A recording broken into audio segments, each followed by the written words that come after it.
ሰላም ቅዱሳን እንዴት ናችሁልኝ? በጣም ደህና ነኝ። በዚህኛው ቪዲዮ መዝሙሮቻችን ምን መምሰል አለባቸው የሚለውን እንደ እግዚአብሔር ቃል እናያለን ማለት ነው። አብራችሁን ቆዩ። እንግዲህ መዝሙሩ ጋር ስንመጣ ይሄ ቶፒክ በራሱ በጣም ሰፊ የሆነ ቶፒክ ነው። እንደው ግን ጀስት ሃይላይት ለማየት ያክል አንደኛ መዝሙሮቻችን እንደ እግዚአብሔር ቃል የተቃኙ መሆን አለባቸው ማለት ነው። በቃ መዝሙሮቻችን በእግዚአብሔር ቃል ሲፈተሹ ወይም ሲመዘኑ እንደ እግዚአብሔር ቃል የሆኑ መሆን አለባቸው። ይሄም ደግሞ እንደ እግዚአብሔር ቃል ሳንሱር መደረግ አለባቸው ማለት ነው። እሺ ሁለተኛ ደግሞ ምን ውስጥ ነን አሁን ያለነው? የትኛው ኪዳን ውስጥ ነን? አዲስ ኪዳን ውስጥ ነን አይደለ? ስለዚህ መዝሙሮቻችን አዲስ ኪዳናዊ መሆን አለባቸው ማለት ነው። አዲስ ኪዳን ምን ያወራል? ስለዚህ መዝሙሮቻችንን ማውራት ያለባቸው አንድ አዲስ ኪዳን ውስጥ የሚኖር ሰው መዘመር ያለበትን መዝሙር ነው መምሰል ያለባቸው እንጂ አንድ ብሉይ ኪዳን ውስጥ ይኖር የነበረ ሰው የሚዘምረውን አይነት መዝሙር መሆን የለባቸውም ማለት ነው። ለምሳሌ ዳዊት በብሉይ ኪዳን ውስጥ ምን ብሎ ይዘምራል? እሱ ያለበት ኪዳን ብሉይ ኪዳን ነው እና በብሉይ ኪዳን ውስጥ ይኖር የነበረ ሰው ምን አይነት መዝሙር ይዘምራል ካልን ለምሳሌ አንዱን እንኳን ብንወስድ ቆይቼ እግዚአብሔርን ደጅ ጠናሁት እርሱም ዘንበል አለልኝ። ቆይቼ እግዚአብሔርን ደጅ ጠናሁት እርሱም ዘንበል አለልኝ ጩኸቴን ሰማ። ቆይቼ እግዚአብሔርን ደጅ ጠናሁት። ኦኬ ይህ መዝሙር ልክ ነው ወይ? አዎ ልክ ነው። ለዳዊት ልክ ነው። ለምን? በብሉይ ኪዳን ነው የሚኖረው። ብሉይ ኪዳን ላይ ምን አለ? የደጁ አደባባይ አለ፣ ቅድስት አለ፣ ቅድስተ ቅዱሳን አለ። ስለዚህ ማንኛውም ሰው ካህናት ያልሆነ ወይም ደግሞ ሊቀ ካህናት ያልሆነ ሰው ቅድስት ውስጥና ቅድስተ ቅዱሳን ውስጥ አይገባም። የቱ ጋር ነው የሚቆመው? የደጁ አደባባይ ጋራ ነው የሚቆመው ማለት ነው። እዚህ ጋር እንደምታዩት 3 ረድፍ ነው ያለው። የደጁ አደባባይ ቅድስት እንደ ቅድስተ ቅዱሳን አለ። ስለዚህ ዳዊት እያለ ያለው አይፈቀድለትም ቅድስተ ቅዱሳን ውስጥ መግባት፣ ቢኮዝ እሱ ሊቀ ካህናት አይደለም ወይም ካህን አይደለም። ሁለት ውስጥ መግባት አይፈቀድለትም። ስለዚህ እዚህ ጋር ደጁ ጋር ነው። ቆይቼ የእግዚአብሔርን ደጅ ጠናሁት እርሱም ዘንበል አለልኝ። ልክ ነው መዝሙሩ? አዎ ልክ ነው። ምክንያቱም የሚፈቀድለት ደጁ ጋር ነው። ማንኛውም ሰው የሚፈቀድለት ደጁ ድረስ መምጣት ይችላል። ቅድስት ውስጥና ቅድስተ ቅዱሳን ውስጥ ግን መግባት አይችልም። አሁን ይህንን ነገር ወስደን ጥቅሱ ደስ ስለሚል አሁንም ቆይቼ የእግዚአብሔርን ደጅ ጠናሁት ብለን ብንዘምር በአዲስ ኪዳን አይሄድም ማለት ነው። ቢኮዝ እኛ ደጁ ጋር አይደለንም። እኛ የት ነን? በመጋረጃው ማለትም በስጋው በኩል ወደ አብ መግባት አለን ይላል። በመጋረጃው የሚለው የዕብራዊው ጸሐፊ በቅድስትና በቅድስተ ቅዱሳን መካከል አንድ መጋረጃ አለ። ስለዚህ ሊቀ ካህናቱ ብቻ ነው እዛ ውስጥ በዓመት አንድ ጊዜ የሚገባው ማለት ነው። አሁን የዕብራዊው ጸሐፊ ያንን እያስታወሰ በመጋረጃው ማለትም በስጋው በኩል ወደ አብ መግባት አለን አለ። ሊቀ ካህናቱ በመጋረጃ ውስጥ ሲገባ የሚያገኘው ቅድስተ ቅዱሳንን ነው። ቅድስተ ቅዱሳንን የሚባለውን ክፍል ነው ማለት ነው። እዛ ውስጥ የታቦቱ ነው ያለው። ኦኬ የእግዚአብሔር መገኘት ነው እዛ ውስጥ ያለው ማለት ነው። እና ያ ምሳሌ በአዲስ ኪዳን ደግሞ አካሉን ለብሶ መጥቷል ማለት ነው። ምንድነው?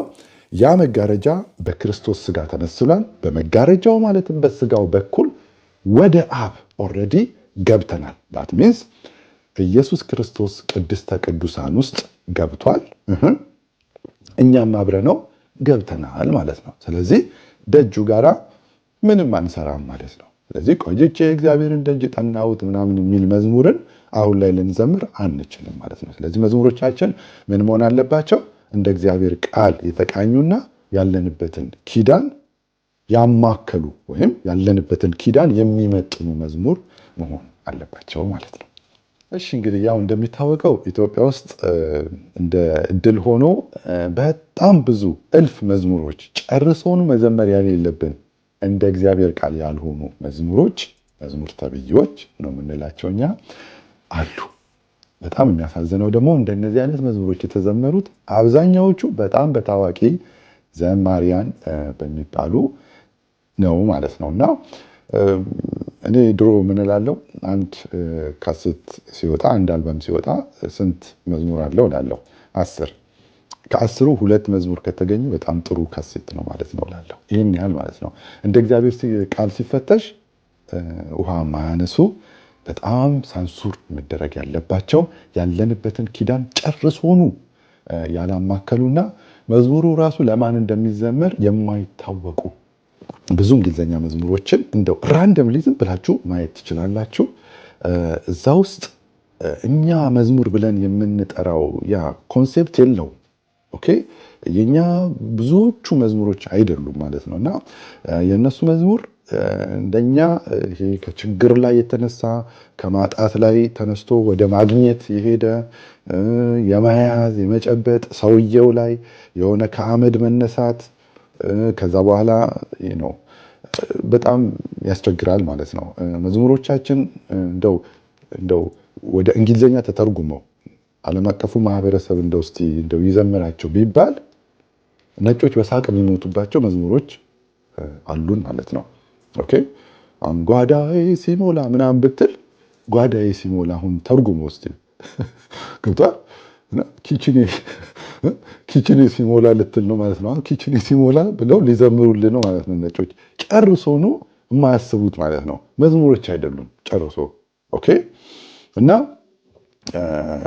አንድን ዘማሪ የሱ ይኖርበት የነበረውን ችግር ከዛ ከችግሩ ደግሞ መላቀቁን የሆነ የኪራይ ቤት ውስጥ ይኖር እንደነበረ መዝሙሮቹም ያወሩት እኮ ነው።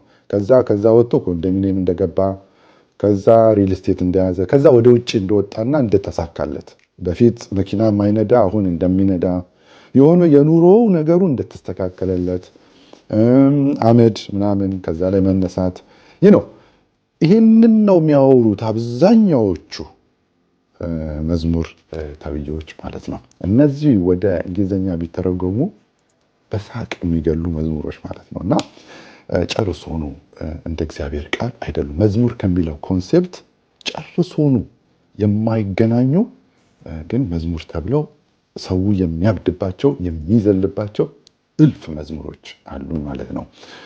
እኔ መርጬ ነው መዘምረው።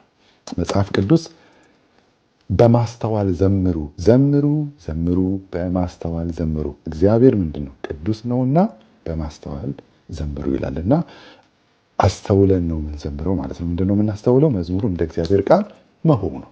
ኦኬ ፕላስ ደግሞ አዲስ ኪዳናዊ መሆኑን እያስተዋልን ነው የምንዘምረው ማለት ነው። እንደው ለዚህ ነገር እንደው ትንሽ ፍንጭ እንዲሆናችሁ እልፍ ናቸው ችግር ያለባቸው መዝሙሮቻችን። አሁን ማስደምጣችሁ ብቻም አይደለም፣ እንደው እንደ እንትን እንዳትወስዱት። በጣም ብዙ አብዛኛው ዘማሪዎች ሮንግ የሆነ መዝሙሮችን ይዘምራሉ ማለት ነው። እና እንደው አስተውለን እንድንዘምር ነው። እንደው ዝም ብሎ ከመዝለል ምንድነው እየተባለ ያለው ነገር፣ ወዴት ነው የሚሄደው ነገሩ፣ እንደ እግዚአብሔር ቃል ነው ወይ የሚለውን ነገር እንድናይ ነው ማለት ነው። እስቲ የሆነች አንድ መዝሙር ሰምተን ትንሽ ተንተን እናደርጋታለን።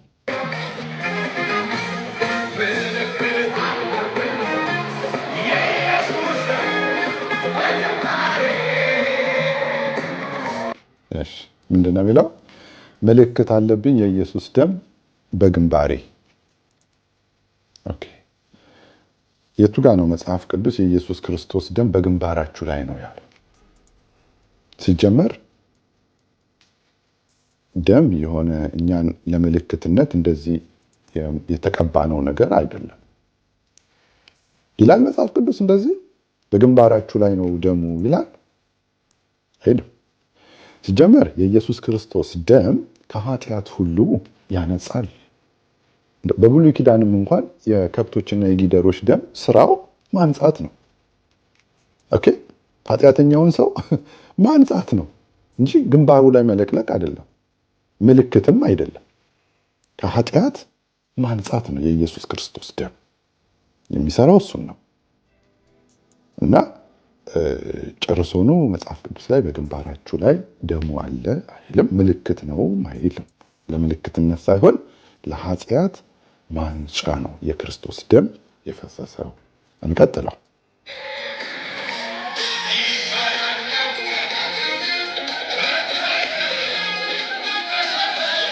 ጥሩ ይፈራኛል ጠላት ከቶ አይቀርብም በሰፈሬ። ሲጀምር የኢየሱስ ክርስቶስ ደም አሁንም ጠላት ማስፈራሪያም አይደለም። በኃጢአታችን ምክንያት ሙታን የነበርነውን ሰዎች ማንጻት ከማንጻት ጋር ብቻ የተያያዘ ነው የኢየሱስ ክርስቶስ ደም እንጂ ጠላት ማስፈራሪያ አይደለም። የኢየሱስ ክርስቶስ ደም እግዚአብሔር የልጁን ደም እንዲፈስ ያደረገው ሰይጣን እንዲፈራ አይደለም። ሰይጣን በደም አይፈራም። ደም አይፈራም። ለምንድን ነው የሚፈራው? ደም ማስፈራሪያ አይደለም። ያንተን ያንቺንና የኔን ኃጢአት ማንጫ ነው። እሺ አይሄድም ማለት ነው። እንቀጥለው።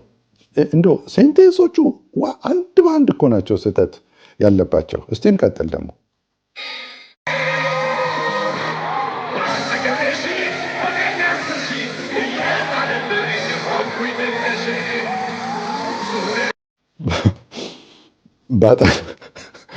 በአጠገቤ ሺህ በቀኝ 10 ሺህ እየጣለልኝ ሆንኩኝ ድል ነሺ።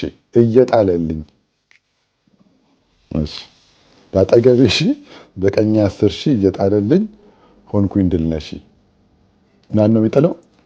እግዚአብሔር። ጣዩ ማን ነው? እግዚአብሔር። የሚጣሉት ደግሞ ጠላቶቻችን ማለት ነው። ከዛ ከድል ጋር ነው እየተያያዘ። ማይ ፍሬንድ ጨርሶኑ ክፍሉ መዝሙር 91 ነው። እግዚአብሔር ጣላቸውም አይደለም የሚለው ጣልኩልህም አይደለም የሚለው ጠላቶችም አይደሉም የወደቁት። እስቲ ክፍሉን ሄደን አንብበው። ሲጀመር መዝሙር 91 ከቁጥር 1 ጀምሮ ሲል ያው እሱ ጋር እንደምታዩት ራሱ ኮንሴፕቱ ራሱ የእግዚአብሔር ጥበቃ ነው የሚለው እንጂ ውጊያ መጣል ምናምን ነገር አይደለም። የእግዚአብሔር ምን ጥበቃ ነው ራሱ። በቃ አውዱ የሚያወራው ስለ እግዚአብሔር ጥበቃ ነው። እና በልዑል መጠጊያ የሚኖር ሁሉም በሚችል አምላክ ጥላ ውስጥ ያድራል። ጥበቃ ነው። እግዚአብሔር እናንተ መታመኛዬ ነው እለዋለሁ፣ አምላኬና መሸሸጊያዬ ነው፣ በእርሱ እታመናለሁ ይላል። አለፍ አለፍ እያልኩኝ ነው የማነበው ማለት ነው። እርሱ ከአዳኝ የወጣውን ከሚያስደነግጥ ነገር ያድንሃል። ስለማዳን ነው። በላባዎቹ ይጋርድሃል፣ በክንፎቹ በታች ትተማመናለህ። እውነት እንደ ጋሻ ይከብብሃል። ከሌሊት ግርማ፣ በቀን ከሚበር ፍላጻ፣ በጨለማ ከሚሄድ ክፉ ነገር፣ ከአደጋ ከቀትር ጋኔል አትፈራም። እሺ ተመልከቱ። አሁን እዚህ ጋር ነው እንግዲህ አሁን የቀድሞው 7 ላይ በአጠገብህ ሺህ በቀኝም 10 ሺህ ይወድቃሉ፣ ወደ አንተ ግን አይቀርብም። በዓይኖች ብቻ ትመለከታለህ፣ የኃጥአንን ብድራት ታያለህ ነው የሚለው። አሁን ሉክ እዚህ ጋራ ምንድን ነው ያለው? በልዑል መጠጊያ የሚኖር አንድ ሰውዬ አለ። ሁሉም በሚችል አምላክ ጥላ ውስጥ ያድራል። ሰውየው ስራው ምንድን ነው? በልዑል መጠጊያ ውስጥ መኖር ነው። በዚህ ውስጥ በመኖሩ የአምላክን ከለላ አግኝተዋል ነው።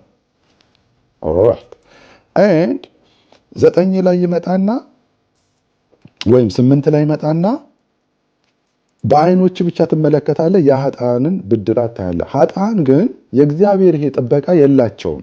ስላሌላቸው ምን ይሆናሉ? በዚህ የእግዚአብሔር ጥበቃ ባለው ሰውዬ ቀኝና ግራ ይወድቃሉ። ኦኬ እሱን ነው የሚለው። እግዚአብሔር እጥልልሃለሁ አይደለም። በቃ ኃጢአተኞች የእግዚአብሔር ከለላ የሌላቸው በልዑል መጠጊያ የማይኖሩ ብድራታቸው መውደቅ ነው። ኦኬ አንተ ግን በልዑል መጠጊያ ስለምትኖር ሁሉም በሚችል አምላክ ውስጥ ስለምትኖር ጥላ ውስጥ ታድራለህ ነው። እነሱስ የማይኖሩት እነሱ ሲወድቁ ታያለህ ነው። ኦኬ በአጠገብህ ሺህ በቀኝም 10 ሺህ ይወድቃሉ። ምን የሌላቸው? በልዑል መጠጊያ ውስጥ የማይኖሩ የአምላክ ከለላ የሌላቸው የኃጢአት ብድራት ማለት ነው እሱ እና ታያለህ። ይሄ ውድቀት እነሱ የሚወድቁት ውድቀት ግን ወደ አንተ አይቀርብም ነው ክፍሉ እያወራ ያለው። ዝማሬውስ በቀኝ 10 ሺህ ግራዬ ምናምን ሺህ እየጣለልኝ ነው። እዚህ ጋር እጥላቸዋለሁ አይደለም የሚለው፣ ከድልም ጋርም አይደለም። እግዚአብሔር እዚህ ጋር ውጊያ ላይ አይደለም ያለ። ኦኬ እና መዝሙሩና ቃሉ ፈጽሞ የተላለፈ ነው ማለት ነው። እና ክፍሉ በቃ ብሉይ ኪዳን ላይ የተጻፈ ነው። የኃጢአት ብድራት እጅ በእጅ የሚመለስበት ነው። የኃጢአት ብድራት ማለት ነው፣ የኃጥአን ብድራት። ስለዚህ እነሱ ይወድቃሉ፣ አንተ ግን አትወድቅም። እነሱ ሲወድቁ ታያለህ ነው፣ ወደ አንተ ግን አይቀርብም ነው እንጂ እግዚአብሔር ለዚህ በልዑል መጠጊያ ውስጥ ለሚኖረው ሰውዬ መጥቶ እየተዋጋለት አይደለም። ክፍሉ እሱን አይደለም የሚያወራው። ኦኬ አቤቱ አንተ ተስፋዬ ነህና ልዑል መጠጊያዬ ነህ። ክፉ ነገር ወደ አንተ አይቀርብም፣ መቅሰፍት ወደ ቤትህ አይገባም። ለምን? በልዑል መጠጊያ ውስጥ ነው የምትኖረው። ሁሉን የሚችል አምላክ ጥላ ውስጥ ስላደረልህ መቅሰፍት ወደ አንተ አይቀርብም፣ ክፉ ነገር ወደ አንተ አይቀርብም፣ መቅሰፍት ወደ ቤትህ አይገባም። እነዛንስ በልዑል መጠጊያ ውስጥ የማይኖሩ ሰዎች ያገኛቸዋል። ምኑ? መቅሰፍቱ፣ ክፉ ነገር ያገኛቸዋል። እና እነሱ ሰዎች በአጠገብ ሺህ በቀኝ 10 ሺህ ሲወድቁ ታያለህ። ለምን? ከሌላ ስለሌላቸው።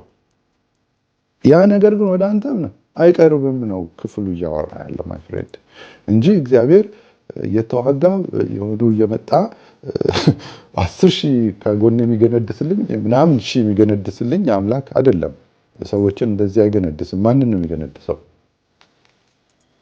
በቃ መዝሙሩ ጨርሶ ነው ከቃሉ የተፋታ መዝሙር ነው፣ ግን ሆት ይዘለለበታል ማለት ነው። እና እንደዚህ አይነት መዝሙሮችን እንድታዩ ነው፣ አስተውላችሁ እንድትዘምሩ ነው ማለት ነው። እኔ አሁን እዚህ ጉባኤ ውስጥ ብኖር ይሄ መዝሙር አልዘምርም፣ ምክንያቱም ቃሉ የሚለው እንደሱ ስላልሆነ።